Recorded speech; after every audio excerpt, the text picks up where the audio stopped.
Now, to deep dive into the topic of today's conference, I would like to welcome on stage our Executive Director, European Schoolnet Executive Director, Marc Durando. Thank you, Marc.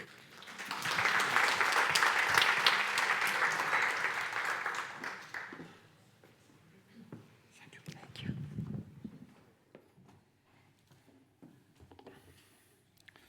So, hello everybody. As I was telling to Maria João, from time to time there are more in a 2-minute video than in 30-minute speech. So, but I hope that my opening address will help to provide a comprehensive overview of our 2 days of exchanges in Lisbon. So, dear Director General of Education, David Souza, dear Ministries of Education, members of European Schoolnet, dear industry partners, dear European Commission colleagues, dear participants. This year we are really delighted to organize a School Innovation Forum here in Lisbon in collaboration with the Ministry of Education, Science and Innovation of Portugal, an example of the fruitful collaboration and engagement we strive to cultivate with our member ministries. We want to thank our colleagues at the Director General for Education at the Portuguese Ministry for their collaboration and hospitality here in Lisbon.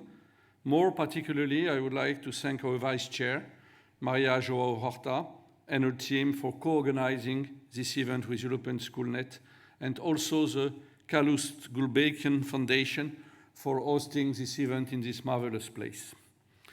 The 2025 European Year of Digital Citizenship Education provides us with a timely and critical opportunity to organize this event, and we will address with you during these 2 days a topic that is as urgent as it is complex: well-being in the digital environment. As technology ever more entwined with our education systems, it is our shared responsibility to ensure that digital progress does not come at the cost of human well-being. My presentation today will be organized around the following aspects. What is the current state of play? What are the challenges ahead? Looking at the European and national synergies to be established, and finally sharing with you some elements of our conference. Let us begin with where we are now. Across Europe and beyond, we are seeing classrooms transformed by digital tools, artificial intelligence, online platforms, and virtual collaboration are now part of the classic educational landscape. But this transformation brings with it a dual reality. On the one hand, digital technologies support personalized learning, access to global resources, and new forms of engagement. They have allowed education to continue during crises like the COVID-19 pandemic, but as some of our members mentioned yesterday in our steering committee, one could wonder whether we have not been oversold by what technology can do. On the other hand, there is a growing body of evidence pointing to concerning trends: rising screen time and digital fatigue, particularly among students, increased anxiety, cyberbullying, and exposure to age-inappropriate content and behavior, a sense of disconnection in an always connected world, and increasing pressure on educators to adapt to fast-changing technologies, often without adequate training, time, or support. These realities are not isolated incidents.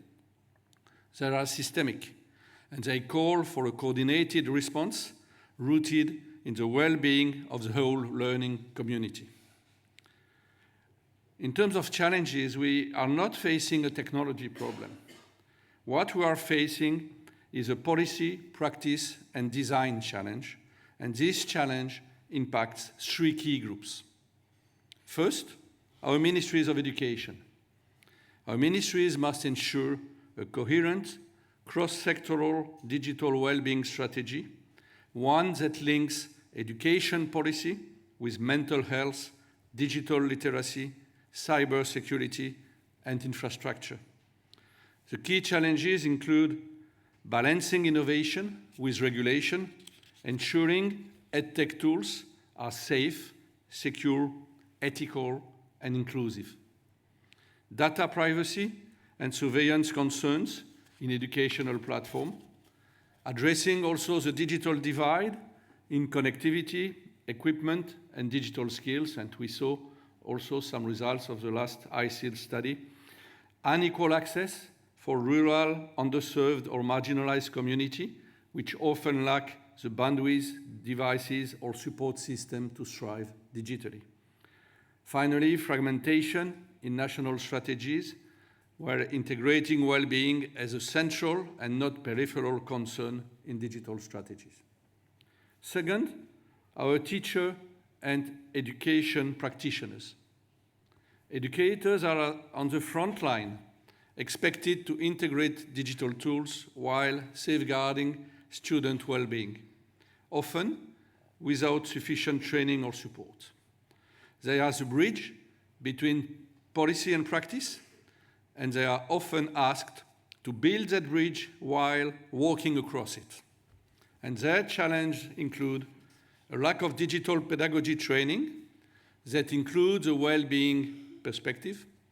It does require more professional development in digital pedagogy and online safety, time pressure and administrative overload caused by digital systems, insufficient support to recognize or address student digital stress or mental health issues, and limited say, very important, in the design or implementation of digital tools used in their classrooms, which may not always align with pedagogical or ethical values. Third, our students. And for our students, the digital world is not a tool.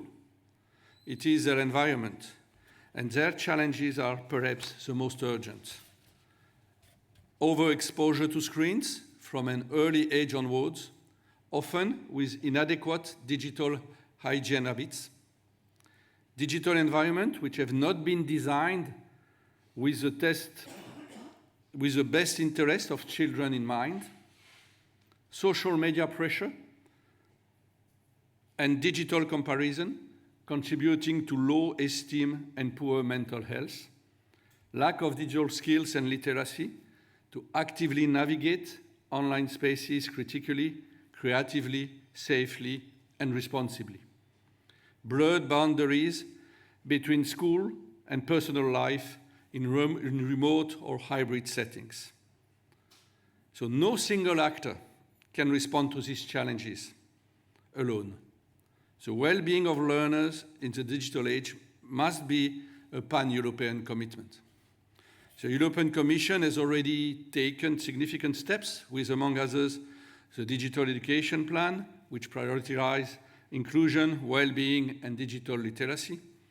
The Better Internet for Kids strategy, which is addressing online safety and empowerment for children. And as a follow-up of the 2022 Council conclusions on digital well-being in education, the European Commission is further developing the Selfie tool to provide guidance for teachers on digital well-being, and also, quite important, funding via the Erasmus Plus program for new projects that focus on well-being in education. These initiatives are critical, but they must connect meaningfully with national education policies. We need synergies, real and operational synergies between European frameworks and national actions. What we must look for is about building coherence, trust, and collective intelligence across our systems. By reinforcing this coherence between EU-level ambition and national implementation, we strengthen not only the effectiveness of our policies, but also their legitimacy and impact. We signal to educators and learners that their well-being is not just a domestic priority, but a European value. Our conference today will deal with all these topics. We organize this event around keynote speeches, as well as roundtables, with the participation of representatives of the Commission, as well as the Ministry of Education, industry partners, experts, and students. During these 2 days, we will bring together experts in the field of shared research-based evidence and insights on well-being in digital education, presenting inspiring practices and recommendations for the education community. We're engaging colleagues from the European Commission, that will share more on how the European Union addresses key challenges about well-being in schools and some of its key initiatives to support national policies and schools across Europe with practical tools and guidance. We will be presented the study on the Joint Research Centre on well-being in digital education during our forum. We are also bringing together representatives from several national education authorities to share insight from their national experience in considering and developing actions related to well-being in digital environment in school and from the challenge their respective schools are currently facing. We are also excited to be sharing with you today the latest edition of our Agile Collection of Information series, focusing on well-being in digital environment in school, which outlines responses from 20 countries across our network. We are bringing also together representatives from some of the leading technology companies to explore how industry can support schools create better digital learning environment. We are also inviting organizations and student representatives to share their experience and explore successful digital well-being initiatives in schools, and how educators and learners can positively and actively engage with devices and emerging technologies. We considered it very important for young people to be directly involved and have their say in these discussions. We have therefore given them an active role across a number of sessions during these 2 days. European Schoolnet is committed to continuing its work in the field through different activities, such as part of the European Union's Digital Europe programme, we are running the Better Internet for Kids initiative, more known on the BIC, while working to create a safer, more empowering digital world for Europe's children and young people.